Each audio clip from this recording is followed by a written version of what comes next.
Olá, corajosos, tudo bem por aí? Chegamos ao nosso 8º episódio. Ai, tô tão feliz. Muitos já, né? E seguimos quarentenadas, cada uma da sua casa, fazendo o episódio pelo Skype. E hoje a gente vai levantar um assunto que deram uma dica pra gente lá no nosso Instagram, na caixinha de perguntas que a Ana colocou a semana passada. Inclusive, se vocês quiserem interagir com a gente, é só seguir a gente lá no Essa Tal Terapia. Tem o Twitter também, Essa Tal Terapia, e tem a gente no YouTube, que é Essa Tal Terapia Podcast. Então sigam lá, interajam com a gente. E hoje a gente vai falar sobre medo e as limitações que ele impõe para a gente, né, ao longo da nossa vida. E aí, amiga, tudo bem? E aí, amiga, tudo bem você? Oi, corajosos, tudo bem com vocês? Todo mundo por aí ligado, né? Nessa nossa época atípica que estamos vivendo, não só aqui no Brasil, mas no mundo, né? E a gente trouxe esse tema porque é um tema que muito provavelmente muitas pessoas estão tendo que lidar com o medo nessa época, né? E lidar com medo no nosso dia a dia, numa rotina tranquila e normal da nossa vida, já não é fácil. Agora, lidar com o medo em tempos de pandemia é ainda pior, né? Então, acho que é importante a gente refletir um pouquinho sobre o quanto o medo influencia na nossa vida e qual que é o papel do medo, esse sentimento que a gente quer a todo custo esconder e fazer com que ele vá longe da gente, né? A gente sempre foge do medo, né? Muitas coisas que dão medo pra gente, a gente não tenta enfrentar às vezes, né? A gente quer esconder. A gente não gosta de lidar muito com alguns sentimentos, né? O medo, a tristeza, a raiva, a frustração. Eu estava ouvindo um episódio num grupo de Telegram essa semana. E ela estava falando sobre frustração, sobre inveja, são sentimentos que a gente sente, né? Toda a gente sente isso, só que a gente meio que tenta esconder, ao invés de Sim, raciocinar sobre ele, aprender a lidar sobre eles, a gente finge que a gente não sente. Só que todo mundo sente, a gente é ser humano, né? Ninguém é robô aqui por enquanto. Então, a gente é mais fácil, o caminho mais fácil é a gente aprender a lidar com os sentimentos do que ficar lutando contra eles, né? E o é, medo é esse sentimento, né? O medo é um sentimento bom, teoricamente, porque ele impede a gente de fazer muitas coisas, ele salva a nossa vida, né? Em vários sim, momentos. Porque várias coisas a gente exatamente. não faz em prol de se manter vivos, né? Espero que esteja todo mundo em casa, inclusive em prol de se manter vivo, para não pegar e não espalhar ainda mais esse vírus que a gente está vivendo.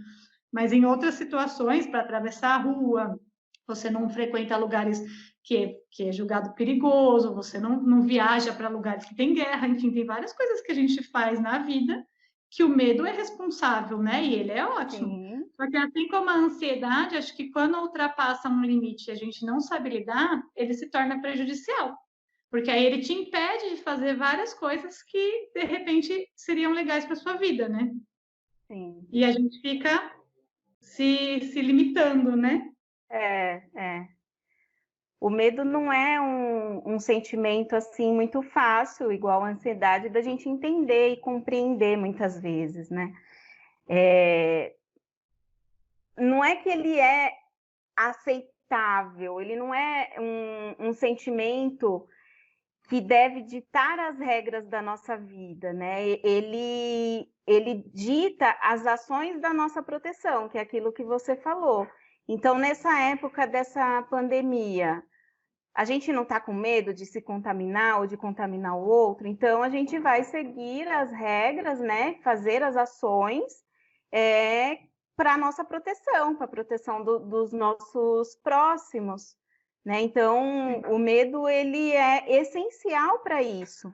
E a partir do momento que a gente consegue conversar com ele, entender ele, né, fica muito mais fácil de conseguir lidar e de superar, que eu acho que esse é o grande desafio, né? Ah, eu tenho medo de trocar uma lâmpada porque senão ela vai me dar choque. Então, aí o que eu vou fazer? Eu vou desligar a corrente elétrica, né, da minha casa, tudo para eu poder trocar aquela lâmpada com segurança. Ninguém vai lá também passar a mão num jacaré, por exemplo. Não é? Ah, que bonitinho! Uma gatinha. Ai, que bonitinho! O jacaré vai querer ver. Quando eu fui para a África, tinha lá leão, chita. É o gatinho, deixa eu amassar ele. Não vai dar para você amassar esse gatinho. Amassa o seu que está na sua casa. Não dá, gente. Então, o medo é a nossa maior proteção na vida, né?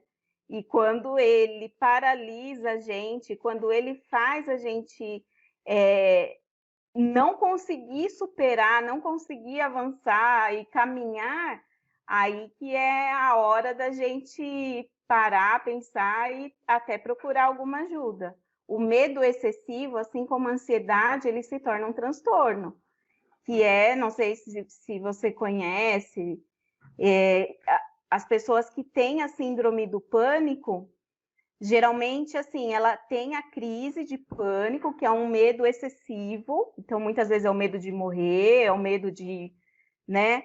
Eu lembro que o meu pai tem a síndrome do pânico e ele tinha esse medo, parecia. E aí era a primeira crise.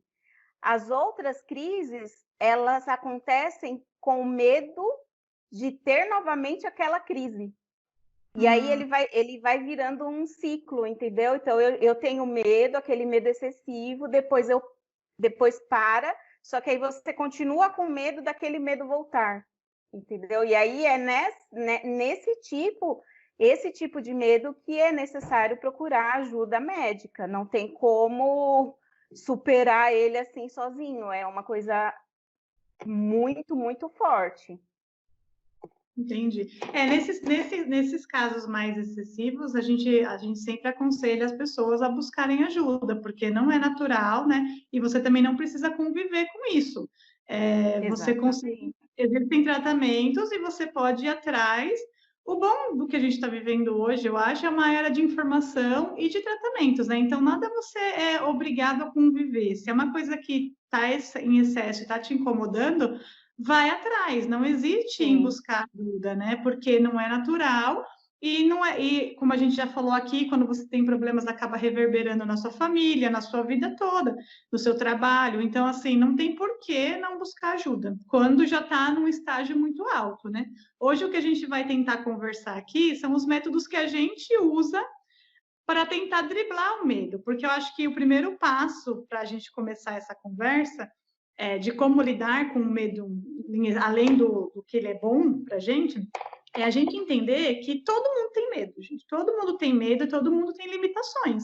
Não é exclusivo seu. Às vezes a gente olha para as pessoas e pensa, nossa, como aquela pessoa é corajosa. Olha, ela foi viajar, ela fez tal coisa. Nossa, ela dirige sozinha. Gente, todo mundo teve que passar por alguma fase. Todo mundo tem uma história. Ninguém nasceu, tem gente que é mais corajosa, um mais corajoso do que o outro, mas num certo nível, todo mundo tem as suas limitações e os seus medos, né? Que às vezes você não tem medo de dirigir, mas você tem medo de nadar.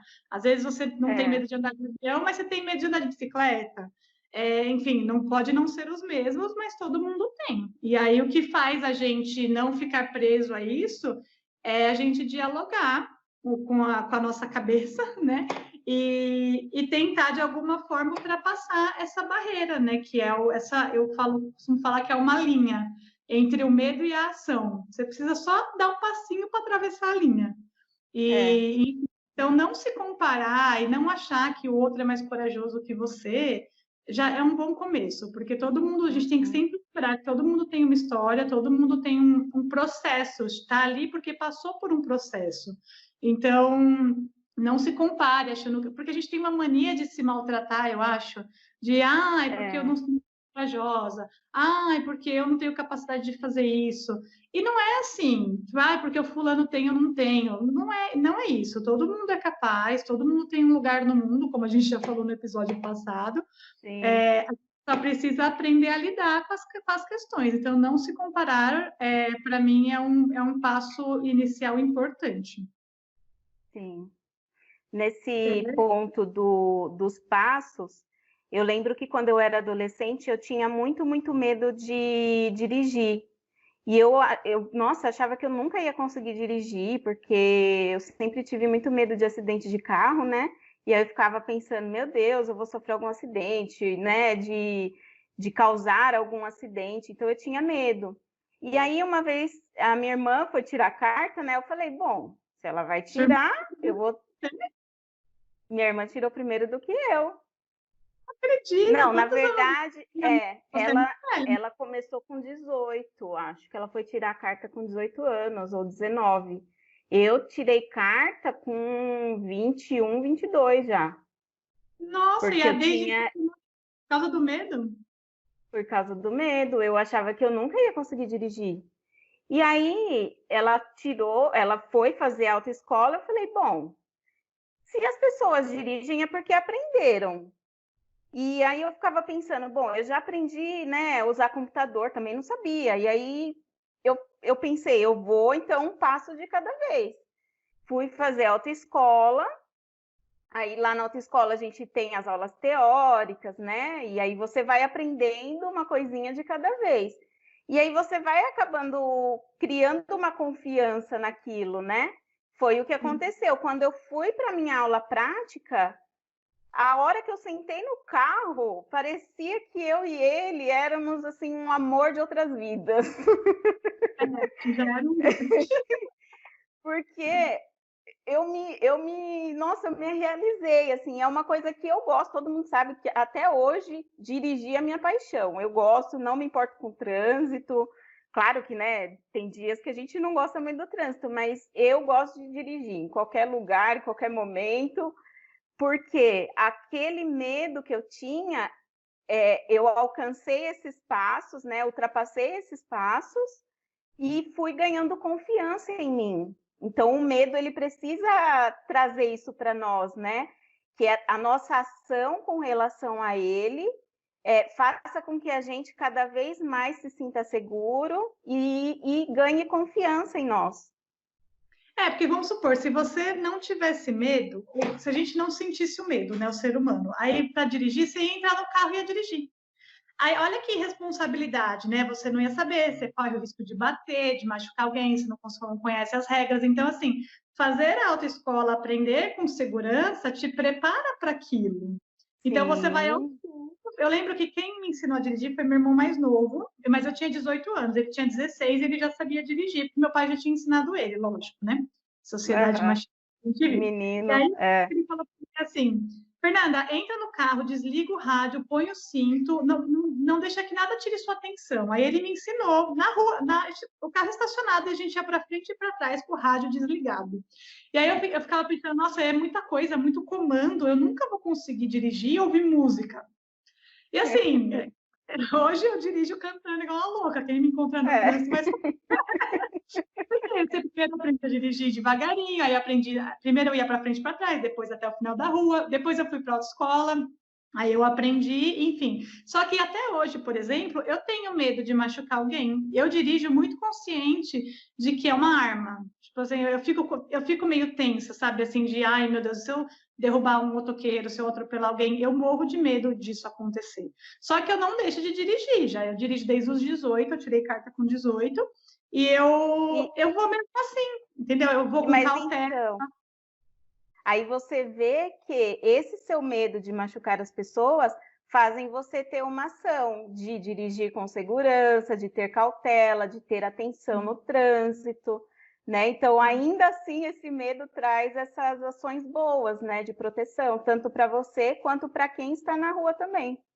Ele está no lugar certo dele, né? Que é me Isso, impedir de fazer umas loucuras, de dar uns cavalinhos de pau, de sair atropelando todo mundo, às vezes, apesar de às vezes eu querer, porque às vezes é, você fica, mas aí eu penso. Briga no trânsito, tudo isso eu penso muito antes de me estressar e reagir, porque eu sei que é perigoso, não é uma coisa ok, né? Mas nunca me impediu de dirigir. Eu fui atrás, aprendi, porque é isso, né? Faz todo o processo para gente aprender e fazer aquilo com segurança. E a gente só aprende fazendo, né? Não tem é, muito caminho, né? sim. Enfim, e aí, ainda nesse sentido, o que eu queria dizer é que o nosso cérebro, ele é preguiçoso, né?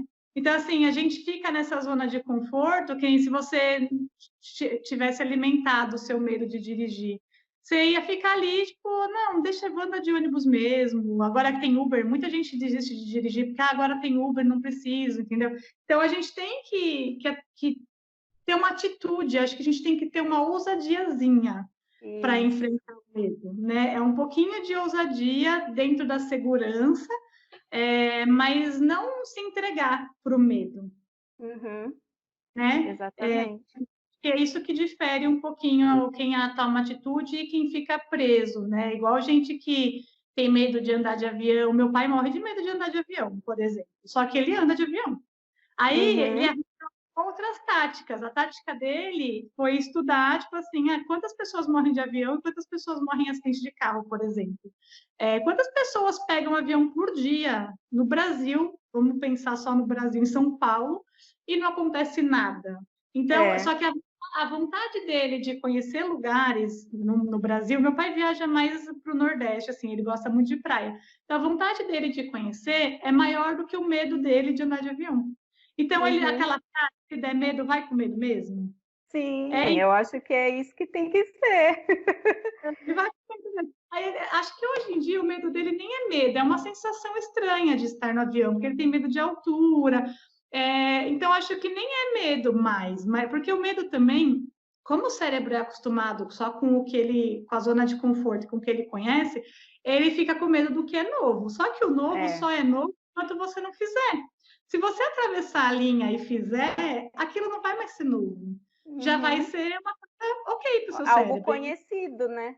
algo conhecido, e vira um ciclo, porque aí vem outra coisa desconhecida, e aí dessa outra coisa você atravessa a linha de novo, faz, aí se torna conhecido. E assim a gente vai evoluindo nessa questão do medo. Eu acho até que com o tempo, fazendo esses exercícios consigo mesmo, eu acho que a gente vai meio que perdendo o medo, essa coisa esse vício de ter medo de tudo. Eu acho que Sempre, dá uma diminuição.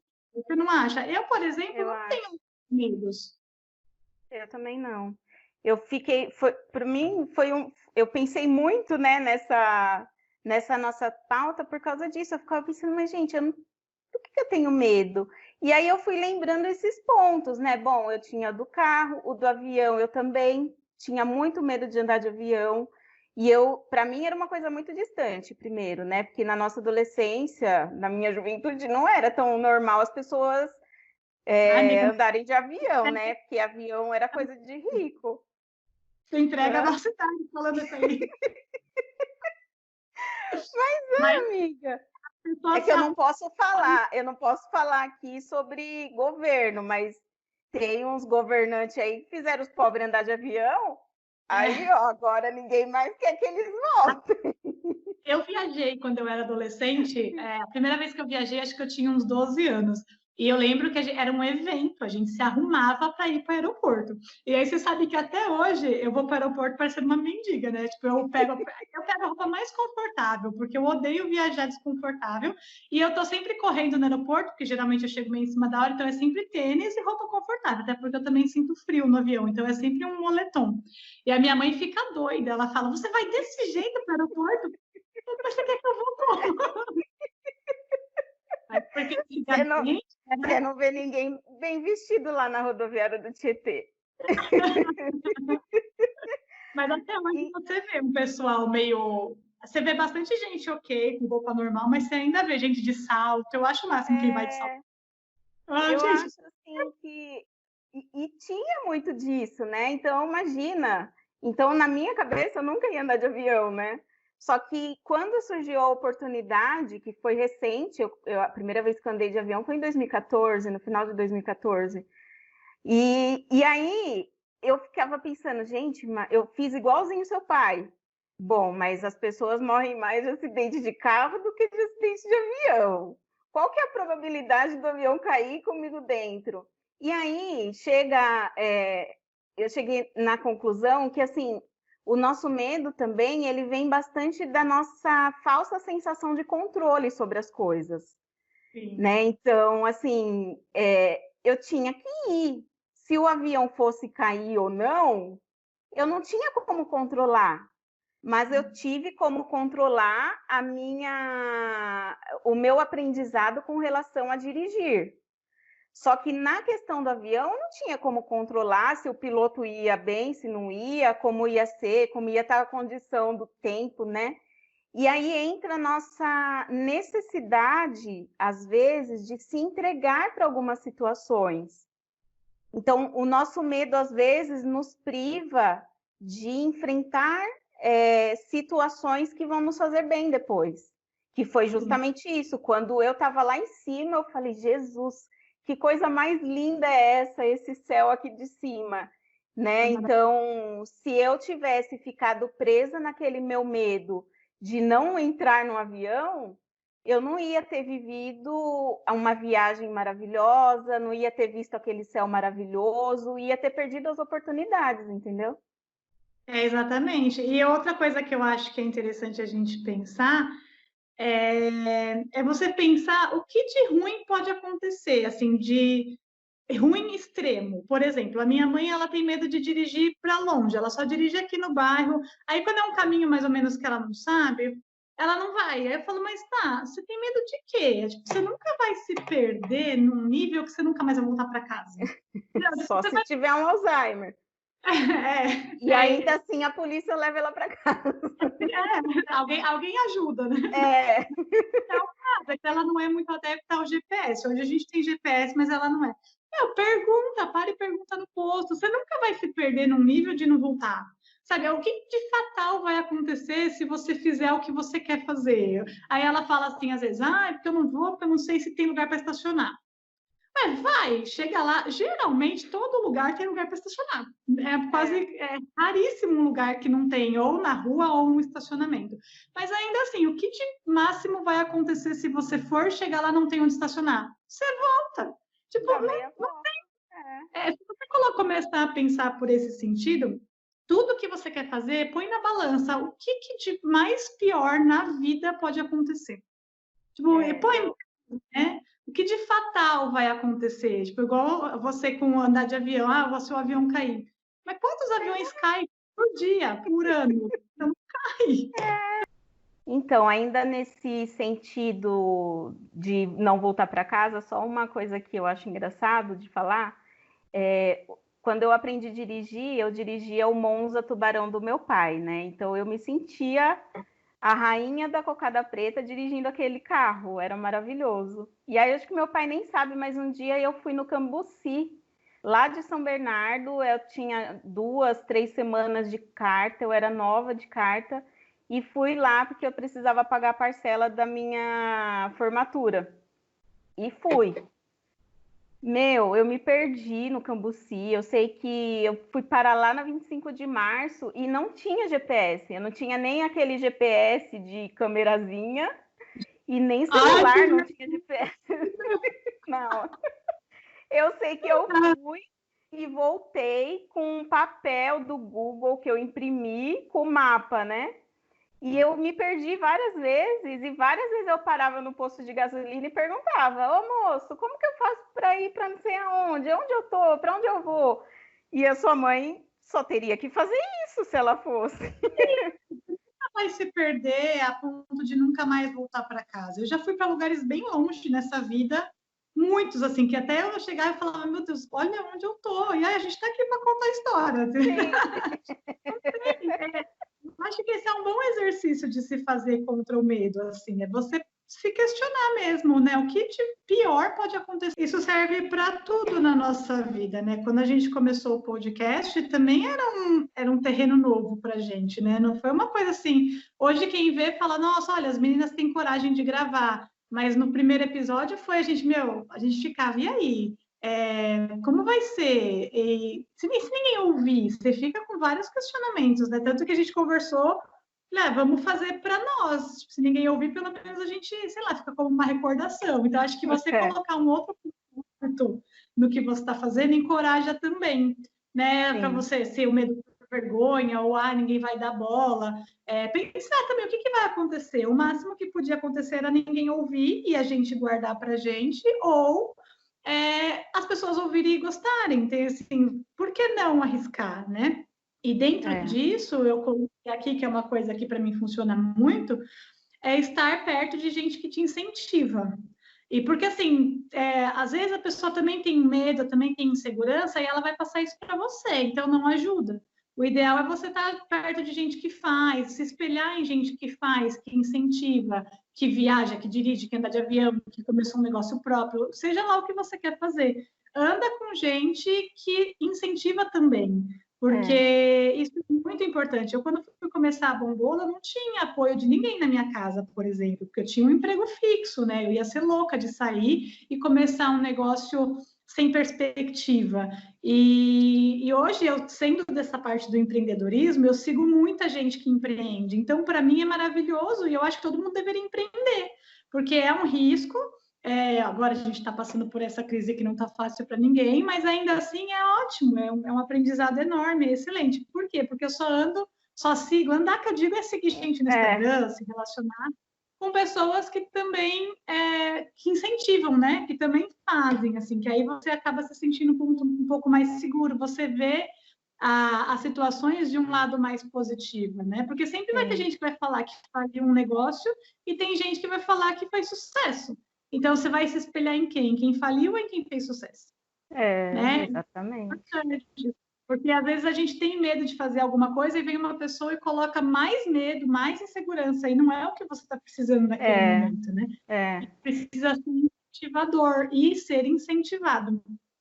Tem uma frase que eu acho ótima, que eu não sei quem escreveu, e se alguém souber me fala, por favor, mas eu amo, que é: não aceite crítica construtiva de quem nunca construiu nada. Então, tipo, a gente fica se apegando nas coisas das pessoas que é tipo, gente que nem faz muito, que tem medo de fazer também, e fica falando para você também não fazer. Só que a pessoa nunca nem fez, né? E é para tudo na vida, né? Eu vejo isso também em relacionamentos. Tipo, você termina uma relação, ai, não quero mais me envolver com ninguém. Por que não, né? De repente, tem uma outra pessoa bacana aí, assim, no mundo para você.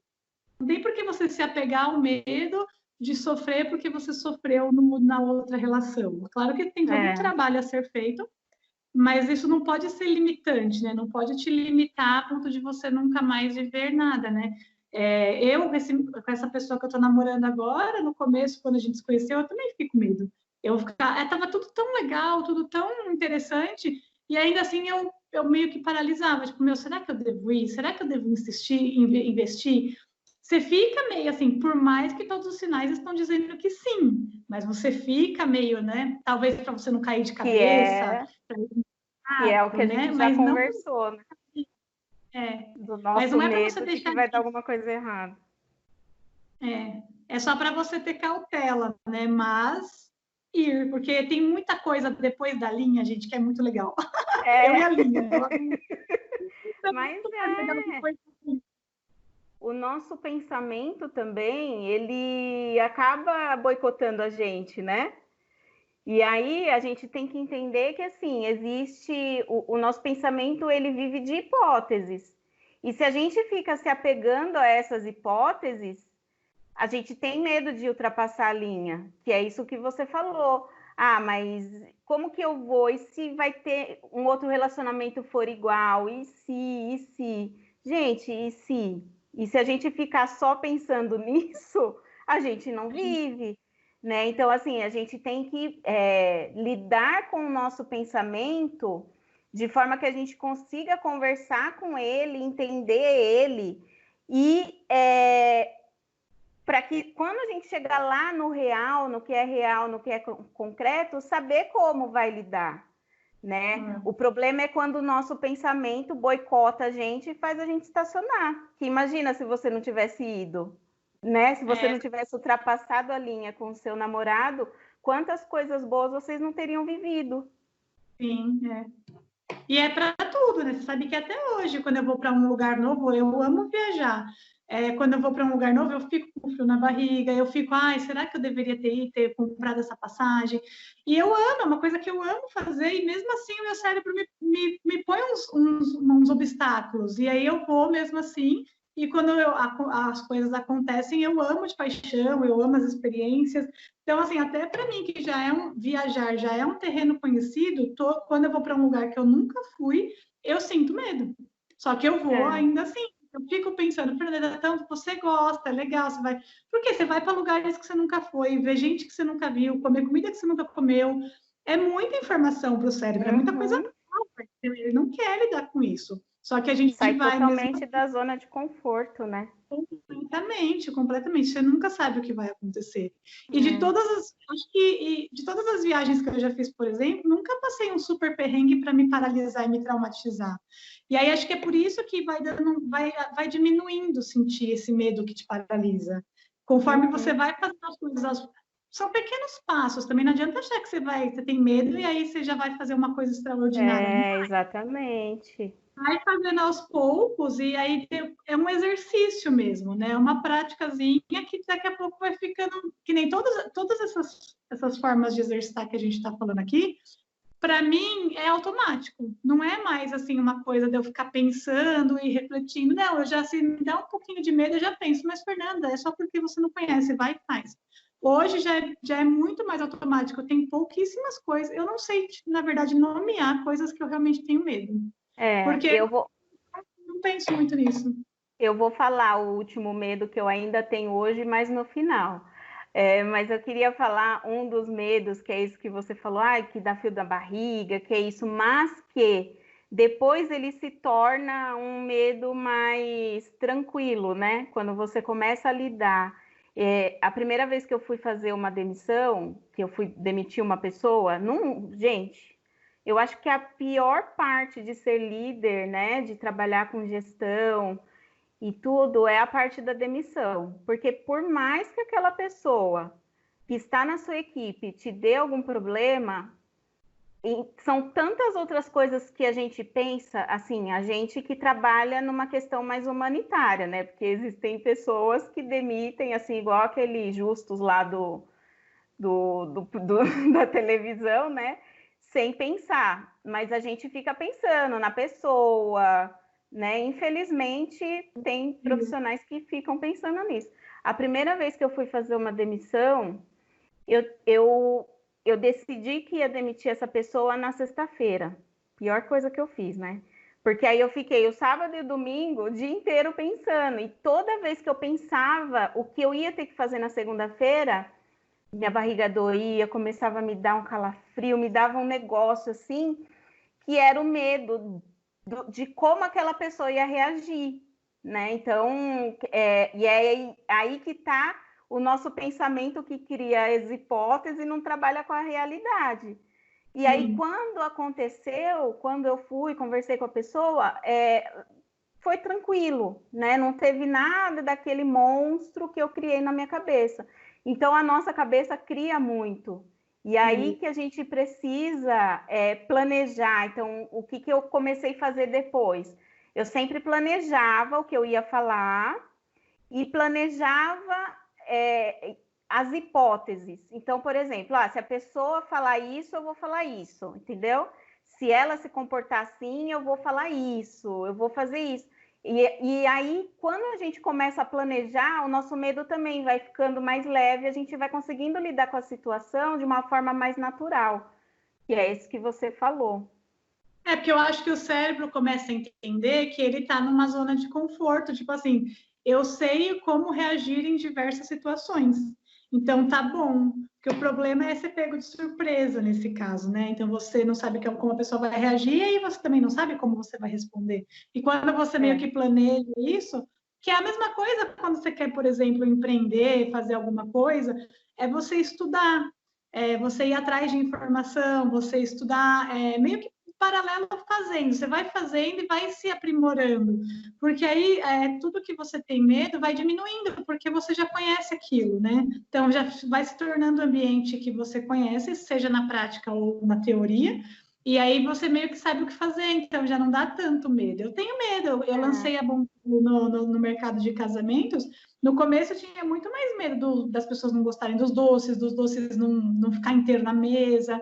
Tem um monte de questãozinha, só que eu já nem encaro isso como medo, eu encaro como alguns desafiozinhos que eu vou lapidando, trabalhando, para que isso não me estacione na bombolo ou na vida, entendeu? Por isso que eu acho que fazendo aos poucos vai tornando. esse medo menos monstro, que é o que você falou. A Uhum, gente não cria tanta coisa na nossa cabeça, né? Vai ficando menos é, difícil de lidar. sim, exatamente. E Qual é o aí seu... o meu último medo, ele vem nessa coisa da gente se conhecer, se entender, né?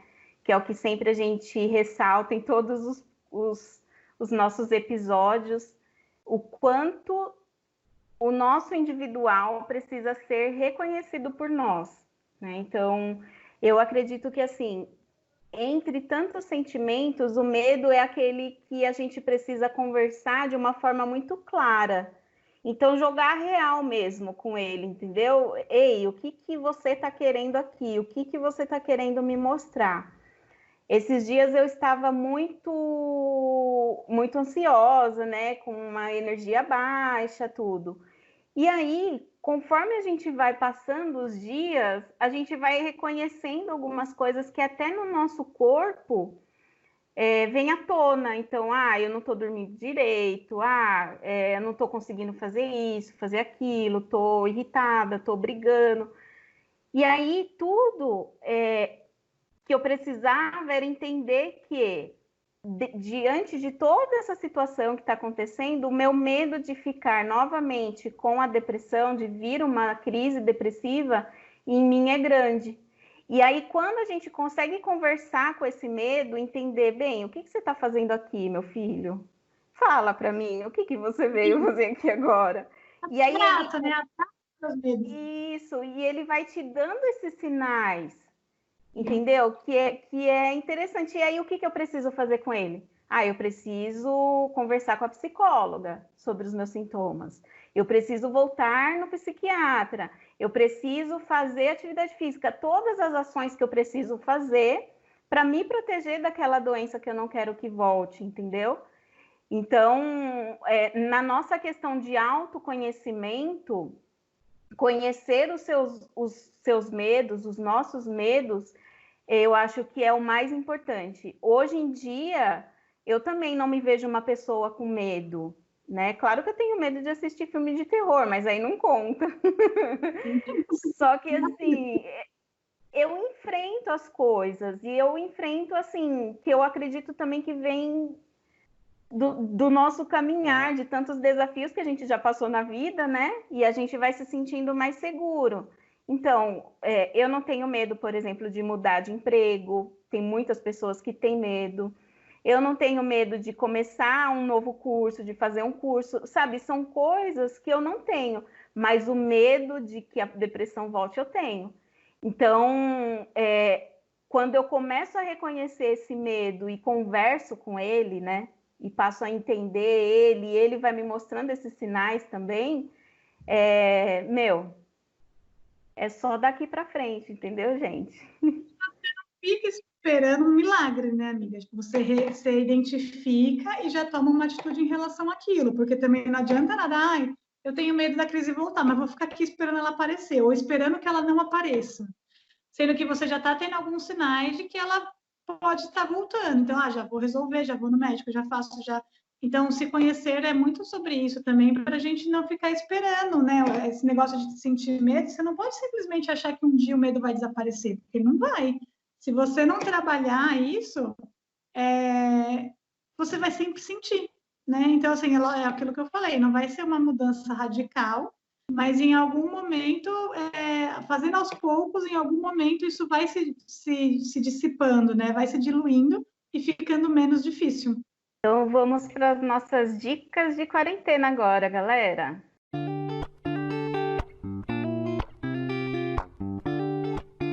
Ou alguma aí? O que você fez essa semana ou alguma coisa aleatória? E para mim foi assim, foi difícil encontrar uma essa semana, né? Porque como eu falei, eu não estava numa semana muito tranquila. Mas assim, o que eu pensei de falar é que nessa quarentena a gente se permita. Se permita o quê? Se permita acordar mais tarde, se permita fazer nada. Eu acho que isso é muito importante, porque eu me cobro muito. Então, no sábado, por exemplo, eu acordei mais tarde e para mim eu já acordo me cobrando. Eu não acho legal eu acordar tarde. E aí eu preciso trabalhar em mim esse me permitir, entendeu? Não tem problema acordar mais tarde, um dia, né? Eu não quero fazer nada hoje. E eu acho que todo mundo precisa entender esse processo também, de que a gente às vezes precisa se permitir algumas coisas. Para nós é fácil, a gente não tem filho, né? A gente não tem assim uma responsabilidade com um ser que depende da gente. Mas mesmo assim, eu acho que todas as pessoas têm que ter um momento, principalmente nessa crise tão grande que a gente está vivendo, gente, porque não é fácil tudo o que está acontecendo, todos os medos que envolvem, né? Todos os desafios, todas as nossas dificuldades de encontrar uma luz no fim do túnel, né? Então, às vezes, a gente precisa se permitir ficar triste, se permitir, às vezes, ter uma ansiedade, querer comer o dia inteiro, se permitir dormir à tarde, né? Tirar um cochilo à tarde, se permitir pegar um dia, não fazer nada, só assistir televisão, que eu achei que você fez essa semana, né? O dia que você ficou de Falei que folga. nem que E eu descesse na terra, eu não ia sair do sofá. E eu cumpri. E eu acho que é importante. Eu falo isso como dica para todo mundo, mas para mim também, porque eu tenho essa dificuldade eu me sinto muito culpada se eu fico um dia assistindo televisão, se eu fico um dia sem arrumar a cama, coisas pequenas assim, mas eu ainda tenho dificuldade de me permitir. Então, a minha dica é também para mim. Nesse sentido, até a semana passada eu trabalhei muito por causa da Páscoa e essa semana eu resolvi que eu ia relaxar. E eu tô me deixando dormir até 10h30 todo dia, amiga, não é só um dia, não. Eu e os Que gatos, a gente delícia! dorme até 10h30, 11 horas, aí a gente toma café 11h30, aí a gente almoça 3 horas, aí a gente janta 10 horas da noite, a gente tá nesse ritmo. Que Eu tava sonho! cansada e eu falei, eu não vou fazer, pronto, entendeu? Não tenho encomenda essa semana, até ia começar no iFood, mas poderia ter começado. Eu falei, não, eu tinha que cobrar o pessoal da Páscoa, tinha umas coisinhas para fazer. E aí eu simplesmente estou aqui, acordando às 10h30 e fazendo esse horário louco essa semana. Me permiti e estou sem nenhum peso na consciência, nenhum. A minha dica é mais ou menos sobre isso. Com essa história de eu ter que fazer algumas coisas aqui em casa, o meu home office estava na mesa da sala, né? Tem a sala de jantar e a sala fica no mesmo ambiente. E estava tudo em cima da mesa. E eu estava irritadíssima com aquela bagunça. Queria ter comprado uma escrivaninha para colocar no segundo quarto, mas o meu cartão foi bloqueado, enfim. Aí, no fim, eu lembrei que eu tinha um cavalete e uma tábua lá na Bombolo, trouxe para cá, fiz uma mesa e só comprei a cadeira de escritório. E aí eu achei tão interessante, porque eu já tinha visto algumas pessoas falar sobre isso no Instagram e eu ainda não tinha feito, que é você ressignificar algum ambiente da sua casa. Então, mudar algum móvel de lugar, pintar alguma parede, às vezes só troca o sofá e o rack, ou cria um ambiente se você não tem, ou arruma umas plantinhas, igual você arrumou na semana passada, faz um jardim, qualquer coisa que dê uma modificada na casa. Porque eu montei ontem o home office, eu fiquei tão orgulhosa, e é tão gostoso, porque agora a bagunça não está mais aqui na sala, está lá arrumadinho e tal, e eu não preciso ficar toda hora tirando as coisas de cima da mesa para comer, porque agora cada coisa tem seu lugar, e dá uma animaçãozinha, assim, de ver, sabe, um ambiente novo, uma coisa diferente.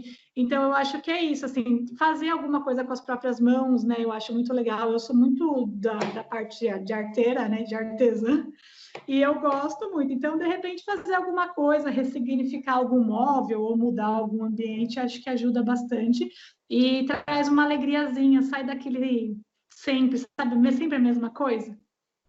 Enfim, essa é a minha dica para vocês. Depois, se vocês fizerem alguma coisa, compartilha com a gente. Compartilha com a gente, manda e-mail para nós no essatalterapia@gmail.com. A gente quer muito que vocês compartilhem conosco as experiências, o que vocês têm achado dos nossos episódios, quais os temas que vocês querem que a gente aborde aqui. A nossa temporada está acabando, né? Que nós vamos fazer, o nosso podcast é por temporada, mas nós queremos continuar e nos manter aí firmes, né? Levando esse nosso autoconhecimento aí, propagando muitas coisas boas para esse mundo, né, amiga? É isso. Com certeza conseguiremos. Então tá, Sim. gente, até a próxima semana e mantenham-se vivos, por favor. É. Fiquem em casa, quem puder. Em casa para a gente poder sair dessa o mais rápido possível. Beijo, tchau, Sim. tchau. Obrigada. Tchau.